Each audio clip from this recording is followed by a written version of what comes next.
More than 2,000 years ago, Rome was far from being the colossal empire that would dominate the world. The city was small, but its courage was immense.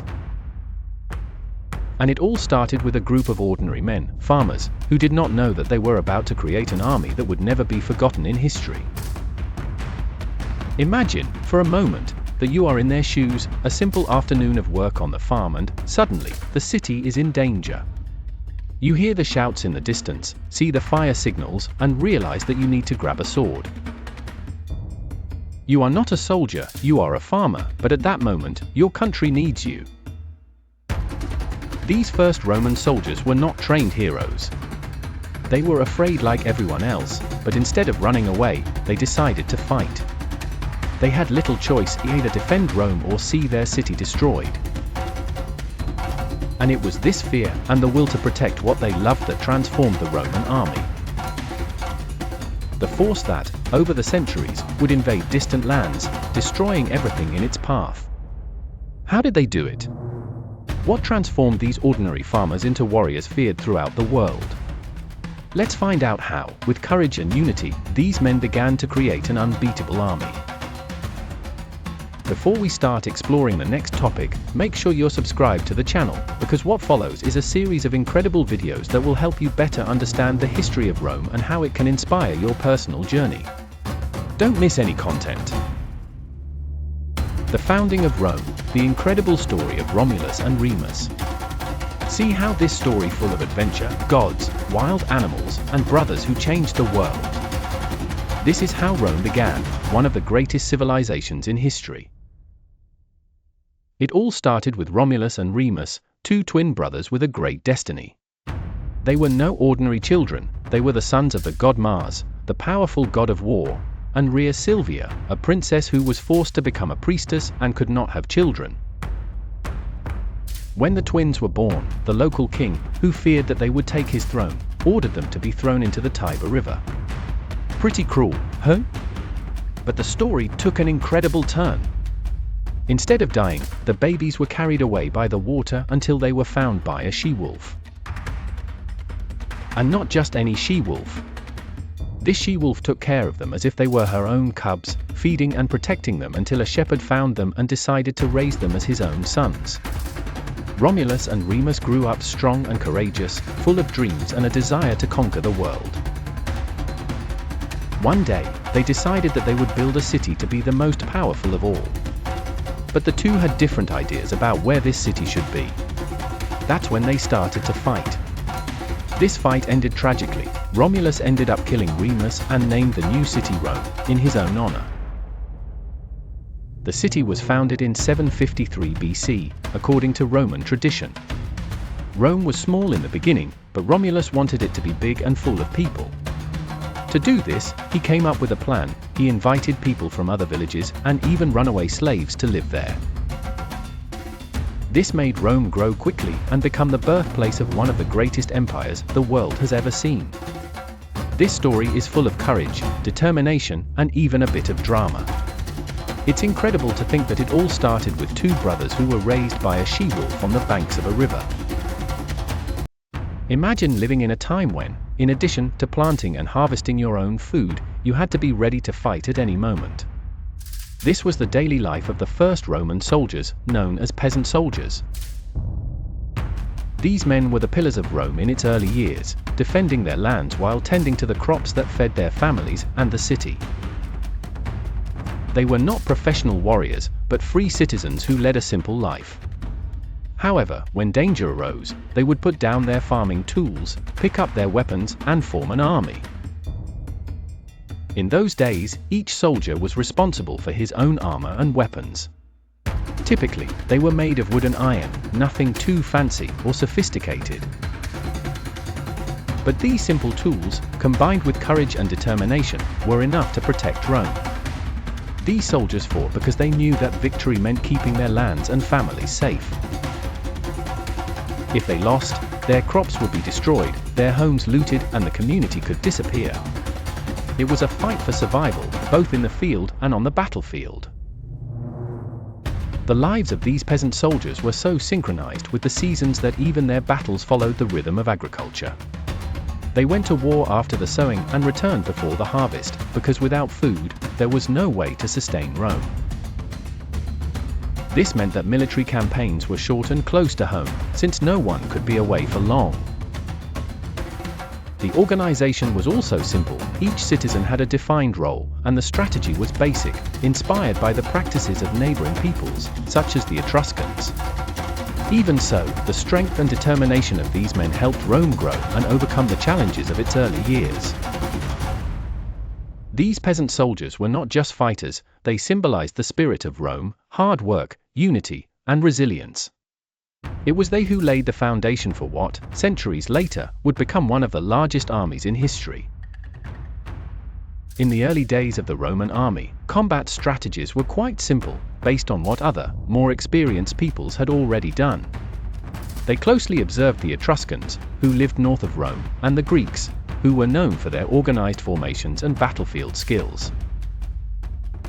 As a result, the Roman army began to develop methods that, although rudimentary, were effective for the challenges they faced. Soldiers used practical weapons, such as spears to keep enemies at bay, shields that covered much of the body for defense, and short, sturdy swords that were good for close combat. These swords were the ancestors of the famous gladius, which would later become the hallmark of the Roman army. In addition to their weapons, the way in which soldiers organized themselves on the field was essential. They formed tight ranks, standing very close to each other.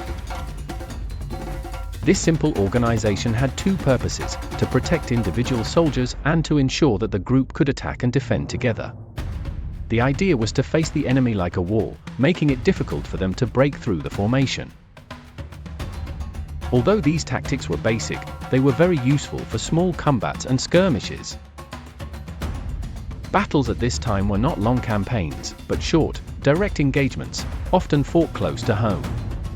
The experience gained from these engagements helped the Romans learn what worked and what needed improvement.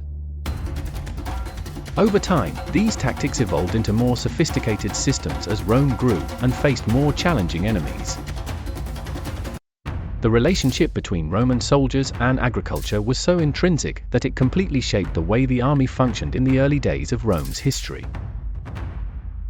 Agriculture was the economic and social basis of Roman society, and the agricultural calendar determined the times when men could leave the fields to take up arms. Without the organization of planting and harvesting, life in Rome simply could not continue. The soldiers, who were farmers first and foremost, had to divide their time between working in the fields and protecting their lands from invaders. Sowing was a crucial time, because ensuring that the seeds were planted correctly meant that there would be food for the entire year. For this reason, military campaigns were planned so as not to interfere with this crucial time of agriculture. After planting, there was a brief window of time in which soldiers could be mobilized to fight. This interval was used to its fullest to resolve local conflicts or protect borders. However, this organization also limited Rome's ability to engage in prolonged campaigns or conquer distant territories.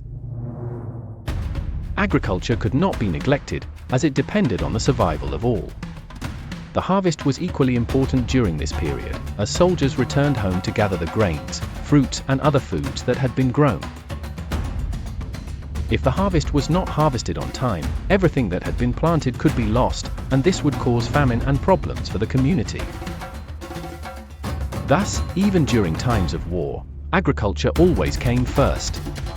The first Roman wars, therefore, took place in neighboring territories, where soldiers could return home quickly if necessary. This also meant that Rome had to be strategic in its conflicts, choosing battles that did not require a long absence from agricultural work. The proximity between the battlefield and the fields was essential to the success of this organization. Roman leaders understood the importance of this dynamic and did their best to integrate agriculture and warfare. This relationship ensured the stability of Rome during its formative years.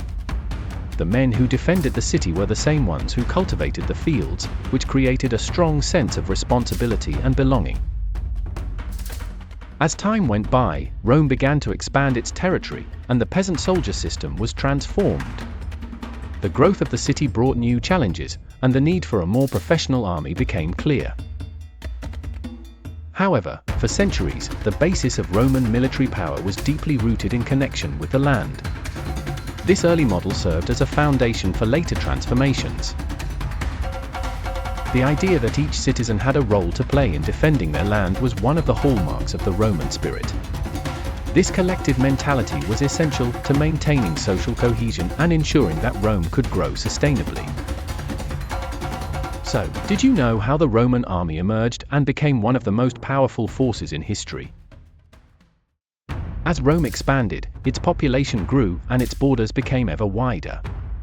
The lands that Rome conquered needed to be protected, and the cities needed a well-prepared military force to ensure that the empire would not be invaded. In the beginning, Rome did not have an organized army as we know it today. Instead, many of the soldiers were actually farmers. They worked their lands and, when the empire needed them, they left their fields to go to war. These soldiers were part of a system where the work and the fighting were divided among the citizens. The common people were called to enlist when Rome was in danger. This model worked well in the beginning, because Rome was still a small city and did not face many threats. However, as the empire grew, this strategy began to present some difficulties. The main problem was that the people needed time to take care of their lands. When they went to war, the farms were left unprotected and could not continue producing. In addition, many of these soldiers were untrained and were not prepared for the heavy battles that Rome began to face, especially as its enemies grew and its territory expanded. To address this issue, Rome began to transform the way its armies were organized. It was during the Roman Republic that the idea of the legions was created. A legion was a large group of professional soldiers, well-trained and well-equipped. Each legion was made up of thousands of men and became a powerful and efficient force, capable of facing larger and stronger armies. The idea of having specialized and paid soldiers began to change the way the Roman army worked. Now, Rome could count on men who were ready to fight at any time, without having to interrupt their lives as farmers. These soldiers were no longer just ordinary citizens, but people who dedicated themselves exclusively to the art of war. This made the army much more organized and disciplined. In addition, the new legion system brought with it a series of improvements in military training and tactics. Each legion was divided into smaller units, called cohorts, which made the army more flexible and faster. This helped the Romans to better adapt to changing battlefields and to organize themselves more efficiently during combat. The legions were trained to work together, creating an unbeatable force when it came to coordinating attacks and defenses. Another important aspect of the Roman military transformation was the development of new weapons and equipment. Roman soldiers, called legionaries, were increasingly equipped with swords, spears, shields, and armor. The gladius, a short, sharp sword, became the Romans' primary melee weapon. Its effectiveness in close combat made legionaries extremely lethal in battle. As the size and strength of the army increased, Rome was able to defend its borders and even conquer new territories. Rome's military power came not only from its numerical strength, but also from its ability to organize itself and apply highly effective battle tactics. Rome was renowned for its siege tactics and battlefield maneuvers, becoming one of the most formidable military powers in history. During the Republic, the Roman legions were already a dominant force, but it was during the Roman Empire that they reached their peak.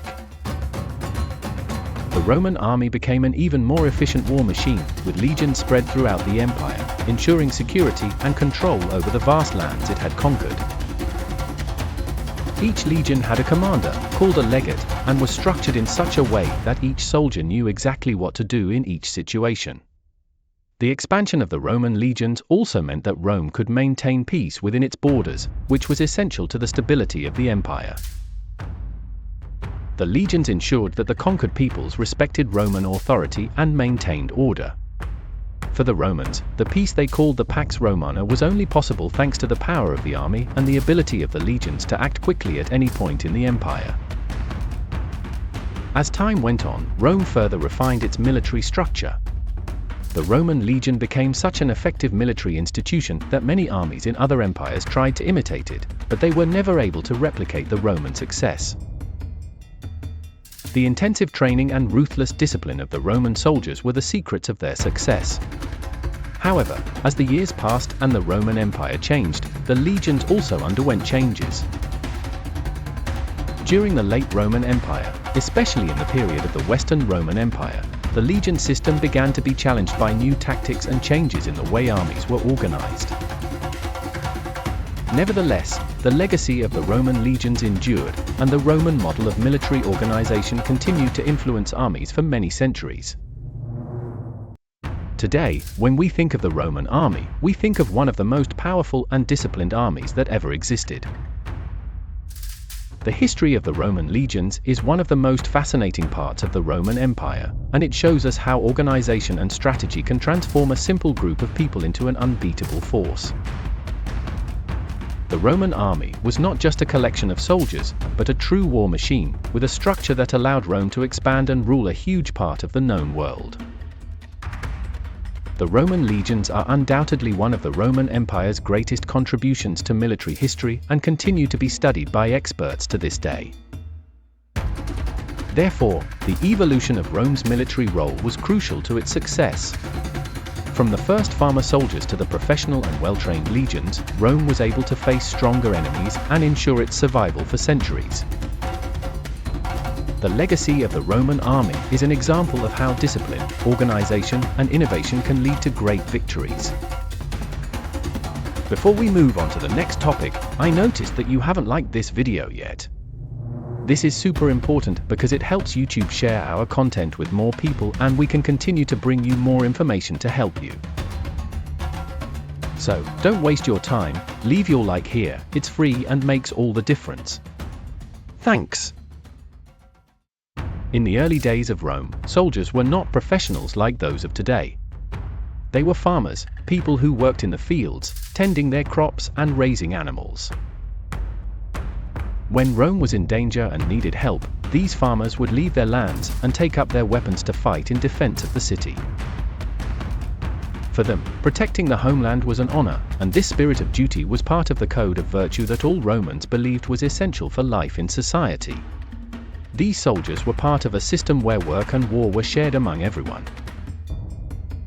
On the battlefield, they were not just fighters, but symbols of what Rome valued most: hard work, honor, and loyalty to the homeland.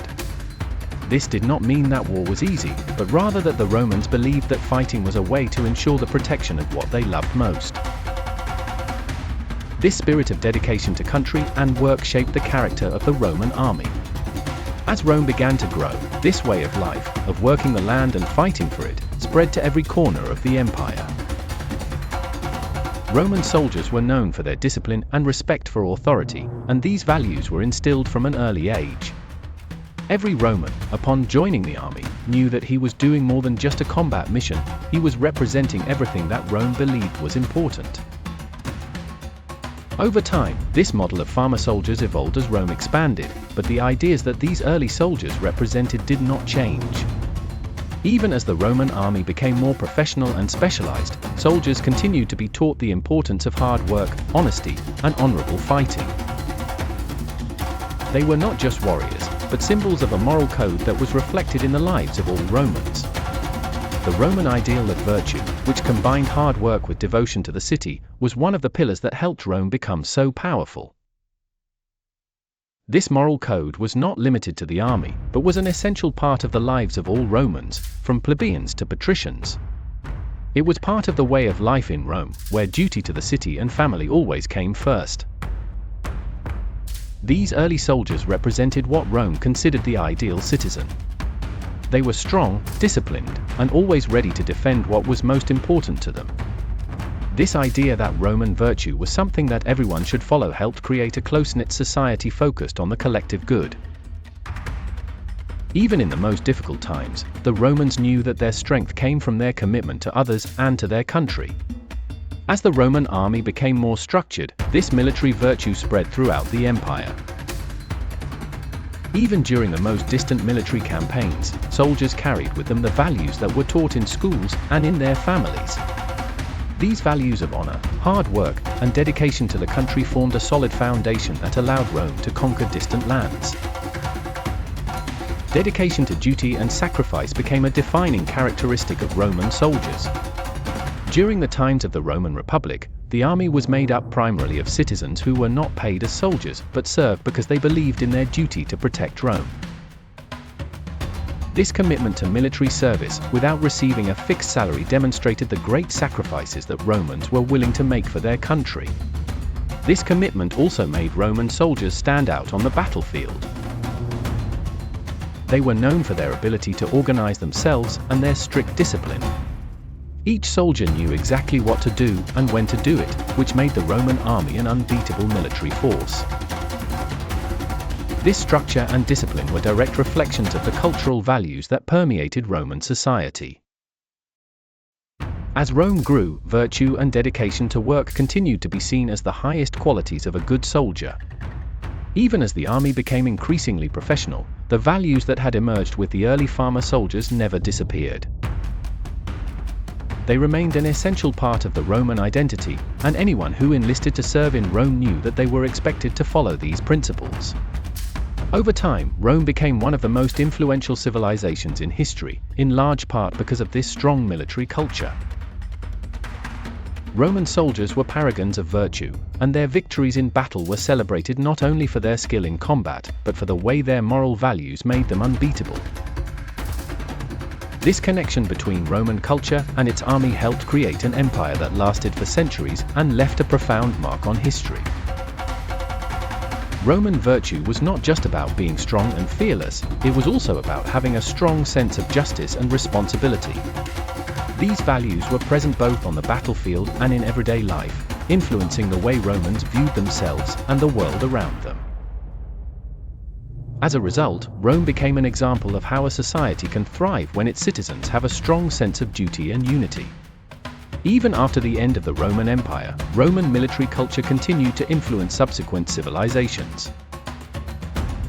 The ideas of honor, hard work, and dedication to one's country came to be seen as universal values that could be applied across cultures and eras. The legacy of Rome's early farmer soldiers, with their strong virtue and commitment to the common good, remains to this day an example of how cultural values can shape the destiny of a civilization. Therefore, the cultural impact that the early farmer soldiers had on the history of Rome was enormous. They represented what Rome valued most, a united, disciplined society focused on the common good. This cultural foundation was essential for Rome to become one of the greatest powers in history, with an army that not only won battles, but also transmitted to the world the values that sustained the empire. Now that you know the story of the first Roman soldiers and how they helped shape the empire, it is clear that Rome's power did not lie solely in weapons, but in the determination and unity of ordinary men, willing to fight for what they loved. These soldiers were not traditional heroes, but by uniting and facing their fears, they created an unbeatable force that would change the world forever. But remember, the story of Rome does not end here. Throughout the empire, many other challenges arose, and the Roman army continued to evolve. So stay tuned. Rome's path is full of lessons in courage, strategy, and resilience, and in the next videos, we will explore how these ideas transformed a simple army into one of the greatest military powers in history. If you are curious to know more about how Rome managed to conquer so many territories and maintain its dominance for so long, keep following our channel. The future of Rome is just beginning, and there is much more to be discovered. Thank you for watching this far. Don't forget to subscribe to the channel to continue receiving future content. Until the next video.